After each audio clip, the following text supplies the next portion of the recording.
Salut, c'est Loïc, je suis ravi de te retrouver aujourd'hui pour cette nouvelle vidéo. Dans cette nouvelle vidéo, on va parler de travaux, on va voir comment éviter la galère des travaux et s'il est judicieux ou pas de sous-traiter les travaux. Alors quand je dis sous-traiter, t'imagines bien que sous-traiter les travaux c'est quelque chose qui me semble logique, mais sous-traiter la supervision des travaux, on parle de tout ça en détail dans cette vidéo.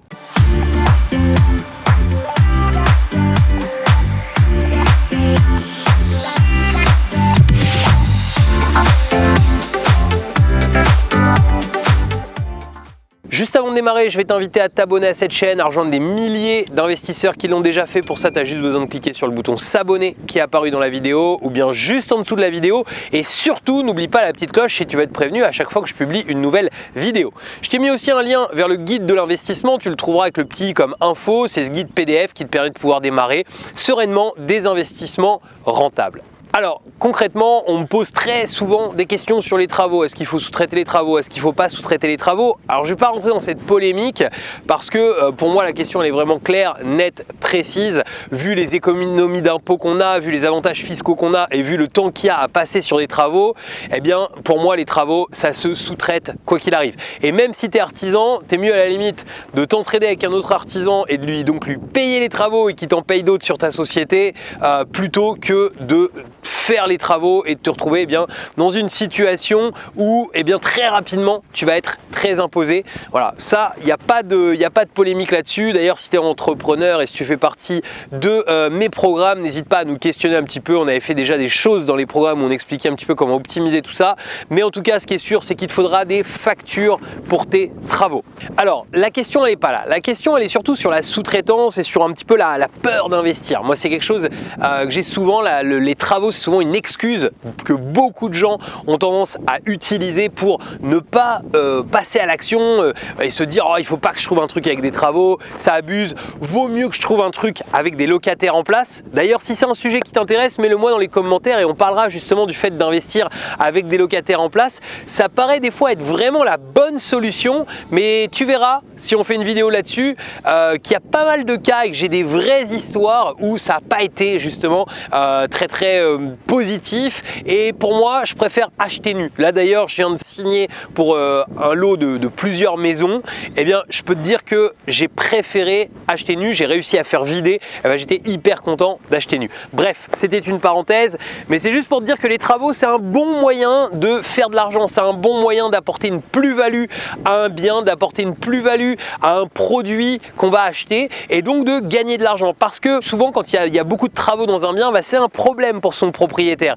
Et tu sais que dans l'immobilier, si tu règles des problèmes, tu gagnes de l'argent. Donc l'idée de faire les travaux, c'est très positif. Alors je peux comprendre que ça fasse peur parce qu'on ne sait pas toujours où aller, on ne sait pas toujours quel va être le montant des travaux, c'est difficile à estimer. En plus souvent, je le vois avec plein de gens qui font partie de mes programmes, quand ils nous renvoient des retours sur les artisans, ils ont du mal des fois à faire des devis tant qu'ils ne sont pas sur l'instant. C'est-à-dire qu'il y a pas mal d'artisans qui vont leur rétorquer ah non mais moi je me déplace que si c'est sûr que j'ai le chantier, sinon je fais pas le devis. C'est un peu fou, mais aujourd'hui des bons artisans ils ont tellement de travail que c'est exactement ça. Donc ce qui est cool c'est que quand tu es investisseur, c'est de réussir après, quand tu t'es fait un réseau, c'est d'avoir un réseau d'artisans, travailler toujours avec les mêmes, du coup ils seront beaucoup plus enclins à te faire des devis et parfois un peu pour rien. Moi je leur dis des fois, je sais que ça risque d'être pour rien, je leur dis ouvertement. Mais si tu fais ça en tant que débutant, personne va vouloir te faire des devis travaux et donc du coup c'est pas ce qu'il faut faire. Par contre, c'est hyper important de réussir à avoir une estimation de prix de tes travaux et de savoir où tu mets les pieds. Et pour ça, j'avais fait une vidéo qui n'avait pas forcément été bien accueillie, mais évidemment, on va encore plus loin dans les programmes, mais je peux te dire que cette vidéo, je te remets un lien. J'étais à New York d'ailleurs quand je l'avais faite. Je te remets un lien vers cette vidéo parce que ça va te permettre de pouvoir estimer les coûts de travaux. Et le meilleur moyen, c'est d'appliquer ce que j'avais expliqué dans cette vidéo si tu veux devenir un dieu de la sous-traitance des travaux. Une fois qu'on sait qu'on doit faire des travaux, une fois qu'on sait comment on devise les travaux, est-ce que concrètement il faut faire appel, tu sais, ou à un architecte, ou à un courtier, ou à quelqu'un qui va justement s'occuper de driver les travaux à notre place. Si tu me suis depuis un moment, si tu me suis sur Instagram notamment, tu sais que je suis plutôt quelqu'un qui aime bien suivre mes chantiers. Je trouve que j'ai une vraie valeur ajoutée à apporter à ce niveau-là parce que je maîtrise plus ou moins bien les travaux. En tout cas, je ne maîtrise pas en les faisant, mais en tout cas, je maîtrise la stratégie parce que j'en ai délégué beaucoup et que j'ai vu beaucoup de choses, que j'ai appris beaucoup de choses. Et moi, j'adore m'intéresser à des sujets. D'ailleurs, je t'invite vraiment à le faire, ça va t'intéresser toujours au sujet. Mais voilà, quand tu vas sous-traiter avec des artisans, bah, c'est une mine d'informations énorme. Et moi, j'ai posé énormément de questions sur les normes de placo et tout. J'ai eu l'occasion d'avoir sur mes chantiers quelqu'un qui avait vraiment suivi toutes les formations placo, donc tu vois, un vrai plaquiste, et de lui poser plein de questions et de comprendre plein de trucs. De plus, des fois il y a des erreurs, des choses qui arrivent au moment du démontage et si tu suis pas trop ton chantier et si t'es pas un petit peu inventif, bah des fois ça peut te coûter un peu plus cher. C'est pas grave, c'est le début, on apprend, ça coûte un petit peu plus cher parce qu'on n'avait pas prévu un truc, bah c'est le jeu. Par contre, quand on prévoit une enveloppe travaux, il faut toujours que cette enveloppe travaux, elle soit relativement extensible, c'est-à-dire d'avoir prévu une marge de sécurité. Moi souvent, si par exemple, je sais pas, je vais faire un devis à 20 000, enfin je vais estimer plutôt des travaux à 20 000 euros, et ben je vais faire une demande à 22 000 plutôt. Je vais être plutôt dans ce genre d'état d'esprit. La marge de 10%, voilà, c'est aussi un tip que je te donne dans cette vidéo. Donc une fois que tu sais tout ça, est-ce qu'on va sous-traiter le suivi des travaux? Est-ce qu'on va utiliser un archi? Est-ce qu'on va utiliser un courtier, etc.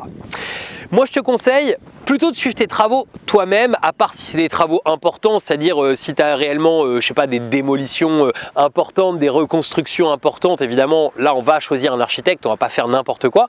Mais si c'est des travaux par exemple d'agencement intérieur dans un appartement ou autre, tu peux tout à fait suivre toi-même et prendre le temps de suivre toi-même. Je te parle de ça parce que j'avais publié il y a quelques semaines une vidéo par exemple où voilà, quelqu'un avait fait appel à un courtier en travaux pour que les choses se passent bien. Puis finalement, bah, le suivi n'était pas vraiment là. Et il est des fois difficile de trouver des gens de qualité. Et finalement, tu te rends compte que même si tu as quelqu'un de qualité, il faut que tu sois présent, il faut que tu regardes un minimum parce que bah, si tu veux, souvent quand c'est ta première, deuxième, troisième, enfin souvent quand on fait des opérations, je ne vais pas dire qu'on joue le coup de notre vie, mais on n'est peut-être pas loin de ça parce que on va mettre quand même quelque chose d'important sur la table. Là par exemple, tu vois, l'investissement, le prochain investissement que je suis en train de réaliser, on est sur un budget, une enveloppe d'1,5 million d'euros. Et bah si tu veux, quand tu es sur des enveloppes comme celle-ci, bah moi je préfère aller voir mes travaux, je préfère comprendre ce qui se passe, je préfère être complètement au courant de ce qui se passe plutôt que de dire oh bah moi je délègue tout, ça va bien, tranquille. Je travaille avec des artisans où je sais que ça se passe bien, où il y a très peu de choses à reprendre, mais je vais suivre, je vais sur place, ça représente des billets relativement conséquents, on n'est pas à l'abri qu'un artisan même en qui on a confiance, et bah il ait oublié quelque chose à un moment, etc. Donc moi, quoi qu'il arrive, je ne suis pas pour déléguer à 100%. Pourquoi pas prendre un courtier en travaux, pourquoi pas prendre quelqu'un pour t'aider dans le suivi du chantier, quelqu'un qui a un niveau un petit peu supérieur au tien, mais toi va voir, sois présent, passe du temps et essaye de comprendre chaque étape qui est faite. N'hésite pas non plus à ouvrir les yeux pour comprendre à certains moments si réellement c'est normal que ce fil passe à cet endroit-là ou si des choses te choquent un peu, n'hésite pas à taper sur Google pour comprendre quelles sont réellement les normes. Qu'est-ce que réellement il faut faire pour être dans les normes normalement. Je parle d'électricité, je pense à du placo par exemple.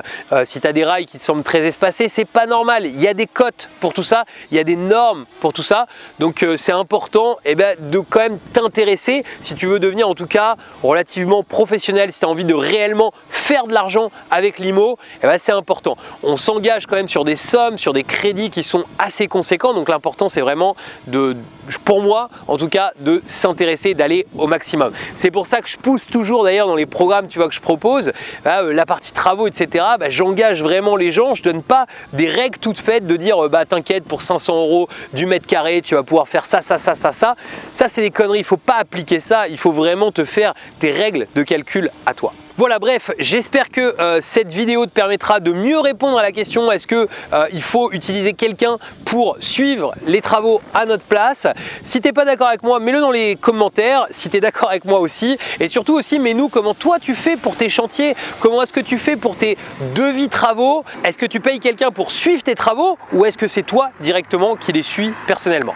Je te remercie d'avoir suivi cette vidéo jusqu'à la fin et d'ailleurs pour te remercier, je vais te mettre un bonus spécial qui est les 5 piliers d'une location courte durée qui cartonne. Je te mets aussi un lien pour pouvoir t'abonner à cette chaîne et un lien vers la playlist les conseils immobiliers. Je te dis à très bientôt pour de nouvelles vidéos. Ciao!